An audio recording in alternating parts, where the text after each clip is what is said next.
आप देख रहे हैं आपका अपना टीवी चैनल आरजे रमझाझर।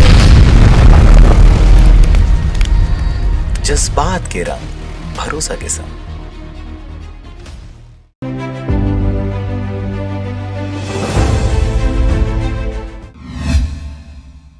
कुर्मी समाज के सम्मेलन में शामिल हुए मुख्यमंत्री भूपेश बघेल। कॉलेज भवन और सामुदायिक भवन निर्माण की स्वीकृति की घोषणा हुई।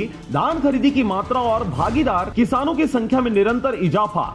ग्रामीण अर्थव्यवस्था को मजबूती देने में गौठानों की अहम भूमिका। ग्रामीण आजीविका के महत्वपूर्ण केंद्र के रूप में तब्दील हो रहा गौठान। खबर है बलौदाबाजार जिले का, जहां पर 17 जनवरी 2021 को मुख्यमंत्री भूपेश बघेल ने बलौदाबाजार जिले के ग्राम वटगन में आयोजित पलारी राजकुर्मी क्षत्रिय समाज के 75वें राज्य अधिवेशन में शामिल हुए। उन्होंने समाज के पूर्वजों को श्रद्धांजलि सुमन अर्पित कर सम्मेलन का शुभारंभ किया। बघेल ने सम्मेलन को संबोधित करते हुए कहा कि ग्राम वटगन में संचालित शासकीय महाविद्यालय के भवन निर्माण और कुर्मी समाज के सामुदायिक भवन बनाने के लिए 35 लाख रुपए की स्वीकृति करते घोषणा की जा रही है। उन्होंने प्रगतिशील विद्यार्थियों को समाज की ओर से सम्मानित भी किया। सामाजिक बैठक है, लगातार हर साल हर समाज में होते रहता है और समाज के लोग आमंत्रित करते हैं, उसमें जाते हैं। सामाजिक हमारा संगठन हमारे छत्तीसगढ़ में सभी समाजों का बहुत ही मजबूत है और समाज की बातों को सब लोग मानते भी हैं।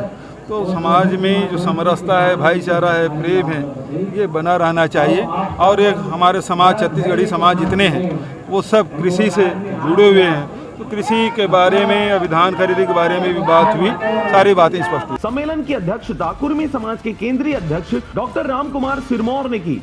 इस अवसर पर राज्यसभा सांसद श्रीमती छाया वर्मा, संसदीय सचिव शकुंतला साहू, जिला पंचायत अध्यक्ष राकेश वर्मा, छत्तीसगढ़ राज्य कृषक कल्याण परिषद के अध्यक्ष सुरेंद्र शर्मा और छत्तीसगढ़ राज्य खनिज विकास निगम के अध्यक्ष गिरीश देवांगन, पूर्व विधायक जनकर राम वर्मा विशेष रूप से उपस्थित थे। बलौदाबाजार के पलारी क्षेत्र से डीपी रात्रे की रिपोर्ट, आरजे रमझाझर।